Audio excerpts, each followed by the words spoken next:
آلہ وصحبہ وعلی بیتہ وبارک وسلم۔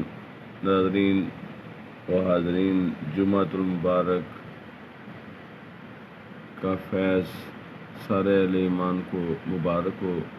جمعۃ المبارک کی عظمتیں مبارک، پہلا پاکستان میں پہلا جمعۃ المبارک ہے رمضان المبارک کا۔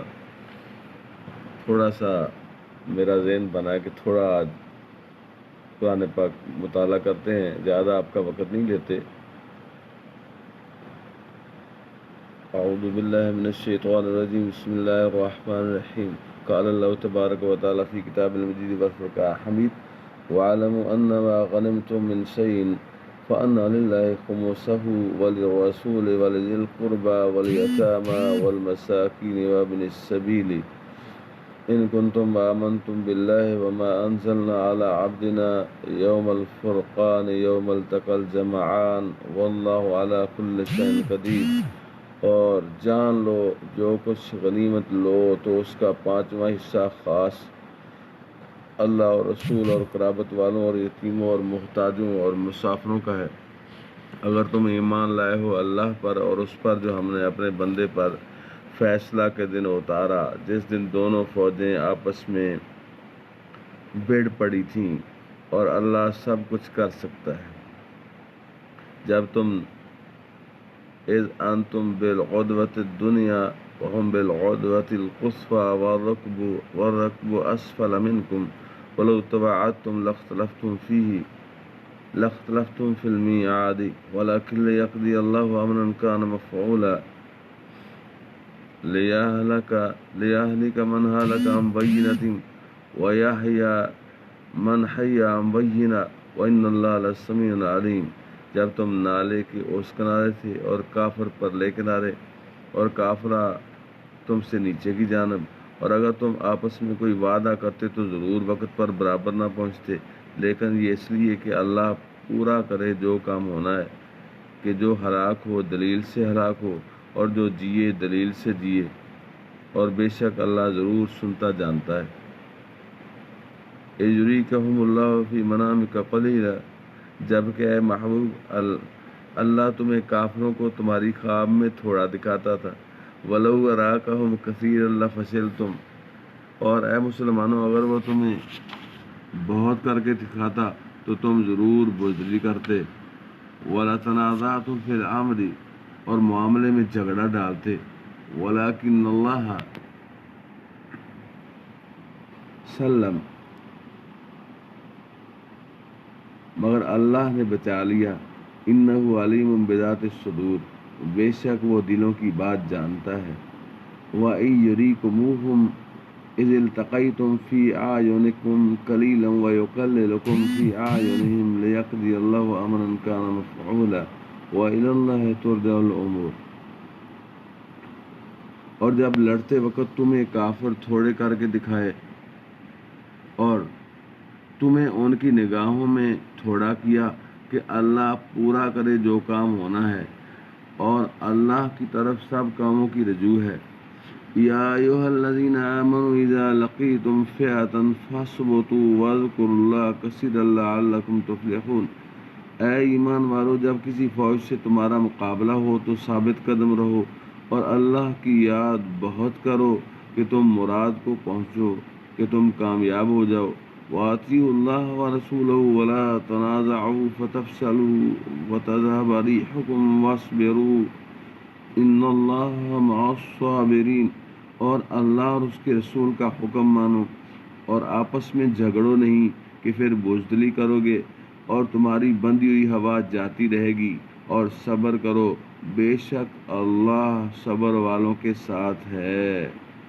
وَلَا تَكُونُوا كَالَّذِينَ خَرَجُوا مِن دِيَارِهِمْ بَطَرًا وَرِئَاءَ النَّاسِ وَيَصُدُّونَ عَن سَبِيلِ اللَّهِ وَاللَّهُ بِمَا يَعْمَلُونَ مُحِيطٌ۔ اور ان جیسے نہ ہونا جو اپنے گھر سے نکلے اتراتے اور لوگوں کے دکھانے کو، اور اللہ کی راہ سے روکتے۔ وَاللَّهُ بِمَا يَعْمَلُونَ مُحِيطٌ، اور ان کے سب کام اللہ کے قابو میں ہیں۔ یہ ہے کریمہ جس میں فرمایا گیا ہے کہ ان جیسے نہ ہونا جو اپنے گھر سے نکلے اتراتے ہوئے اور لوگوں کو کے دکھاوے کے لیے اور اللہ کی راہ سے روکتے ہوئے۔ اس کا شان نزول میرے سامنے ہے۔ یہ آیت کفار قریش کے حق میں نازل ہوئی جو بدر میں بہت اتراتے اور تکبر کرتے آئے تھے۔ سید عالم صلی اللہ علیہ وسلم نے دعا کی، یا رب یہ قریش آ گئے تکبر و غرور میں سرشار اور جنگ کے لیے تیار، تیرے رسول کو جھٹلاتے ہیں۔ یا رب اب وہ مدد عنایت ہو جس کا تو نے وعدہ کیا تھا۔ جب ابو سفیان نے دیکھا کہ قافلہ کو کوئی خطرہ نہیں رہا تو انہوں نے قریش کے پاس پیام بھیجا کہ تم قافلہ کی مدد کے لیے آئے تھے، اب اس کے لیے کوئی خطرہ نہیں ہے، لہذا واپس جاؤ۔ اس پر ابو جہل نے کہا کہ خدا کی قسم ہم واپس نہ ہوں گے یہاں تک کہ ہم بدر میں اتریں، 3 روز قیام کریں، اونٹ ذبح کریں، بہت سے کھانے پکائیں، شرابیں پئیں، کنیزوں کا گانا بجانا سنیں، عرب میں ہماری شہرت ہو اور ہماری ہیبت ہمیشہ باقی رہے۔ لیکن خدا کو کچھ اور ہی منظور تھا میرے دوستو۔ جب وہ بدر میں پہنچے تو جام شراب کی جگہ انہیں ساغر موت پینا پڑا اور کنیزوں کی ساز و نوا کی جگہ رونے والیاں انہیں روئیں۔ اللہ تعالیٰ مومنین کو حکم فرماتا ہے کہ اس واقعہ سے عبرت بھی حاصل کریں اور سمجھ لیں کہ فخر و ریا اور غرور و تکبر کا انجام خراب ہے۔ بندے کو اخلاص اور اطاعت خدا اور رسول چاہیے۔ اللہ وَيَزَّيَّنَ، اگلی آیت کے بارے میں میں وضاحت کروں گا۔ وَيَزَّيَّنَ لَهُمُ الشَّيْطَانُ أَعْمَالَهُمْ وَقَالَ لَا غَالِبَ لَكُمُ الْيَوْمَ مِنَ النَّاسِ وَإِنِّي جَارٌ لَكُمْ، اور جب کہ شیطان نے ان کی نگاہ میں ان کے کام بھلے کار دکھائے اور بولا آج تم پر کوئی شخص غالب آنے والا نہیں اور تم میری پناہ میں ہو۔ فلما تراءت الفئتان نکص علی عقبیہ، تو جب دونوں لشکر آمنے سامنے ہوئے الٹے پاؤں بھاگا۔ وقال انی بریء منکم، اور بولا میں تم سے الگ ہوں۔ انی ارا ما لا ترون انی اخاف اللہ، میں وہ دیکھتا ہوں جو تمہیں نظر نہیں آتا، میں اللہ سے ڈرتا ہوں۔ واللہ شدید العقاب، اور اللہ کا عذاب سخت ہے۔ سنیے میرے دوستو، تفسیر مبارک میں ہے رسول کریم صلی اللہ علیہ وسلم کی عداوت اور مسلمانوں کی مخالفت میں جو کچھ انہوں نے کیا تھا، اس پر ان کی تعریفیں کی شیطان نے آ کے اور انہیں خبیث اعمال پر قائم رہنے کی رغبت دلائی۔ اور جب قریش نے بدر میں جانے پر اتفاق کر لیا تو انہیں یاد آیا کہ ان کے اور قبیلہ بنی بکر کے درمیان عداوت ہے، ممکن تھا کہ وہ خیال کر کے واپسی کا قصد کرتے۔ یہ شیطان کو منظور نہ تھا، اس لیے اس نے یہ فریب کیا۔ سنو شیطان نے کیا کیا میدان بدر میں، کہ وہ شیطان بھی کافروں سے ہاتھ کر گیا کہ وہ سراقہ بن مالک بن جاشم بن بنی کنانہ کے سردار کی صورت میں نمودار ہوا اور ایک لشکر اور ایک جھنڈا ساتھ لے کر مشرکین سے آ ملا اور ان سے کہنے لگا کہ میں تمہارا ذمہ دار ہوں، آج تم پر کوئی غالب آنے والا نہیں۔ جب مسلمانوں اور کافروں کے دونوں لشکر صف آرا ہوئے اور رسول کریم صلی اللہ علیہ وسلم نے ایک مشت خاک مشرکین کے منہ پر ماری اور وہ پیٹھ پھیر کر بھاگے، اور حضرت جبریل ابلیس لعین کی طرف بڑھے جو سراقہ کی شکل میں حارث بن ہشام کا ہاتھ پکڑے ہوئے تھا، وہ ہاتھ چھٹا کر ماں اپنے گروہ کے بھاگا۔ حارث پکارتا رہ گیا، سراقہ سراقہ، تم تو ہمارے ضامن ہوئے تھے، کہاں جاتے ہو؟ کہنے لگا مجھے وہ نظر آتا ہے جو تمہیں نظر نہیں آتا۔ اس آیت میں اس واقعہ کا بیان ہے اور امن کی جو ذمہ داری لی تھی اس سے سرخدوش ہوتا ہوں، شیطان کہتا ہے۔ اس پر حارث بن ہشام نے کہا کہ ہم تیرے بھروسے پر آئے تھے، تو اس حالت میں ہمیں رسوا کر کے جو ہے تو اس حالت میں ہمیں رسوا کرے گا؟ اور کہنے لگا کہ میں وہ کچھ دیکھ رہا ہوں جو تم نہیں دیکھ رہے۔ اللہ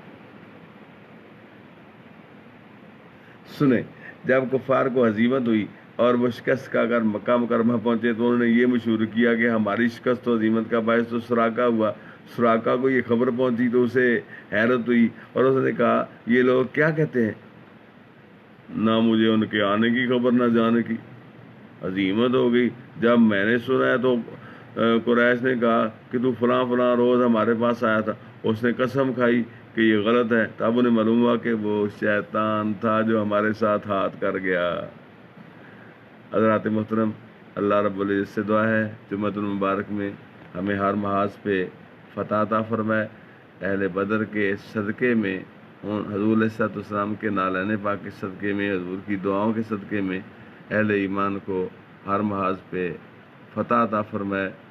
میرے کشمیری بھائی مجھے یاد آ رہے ہیں جنگ بدر میں، اللہ رب العزت جنگ بدر کے صدقے میں ان کو ملائکہ سے ان کی مدد فرمائے اور ان کو آزادی کی نعمت سے بہرہور فرمائے، اور فلسطین کے بھائی جتنے بھی مغلوب ہیں اللہ رب العزت سب کو، سارے اہل ایمان جہاں کہیں بھی دشمن کے شکنجے میں پھنسے ہوئے ہیں انہیں غلبہ کی دولت عطا فرمائے، انہیں آزادی کی نعمت سے بہرہور فرمائے اور ملک پاکستان کو کی وال والے حفاظت فرمائے اور اس سے اپنی رحمت کی پناہ عطا فرمائے، سارے اہل ایمان کی خیر فرمائے، سارے پاکستان کی خیر فرمائے، آمین۔ بارک اللہ فیکم وعلیکم۔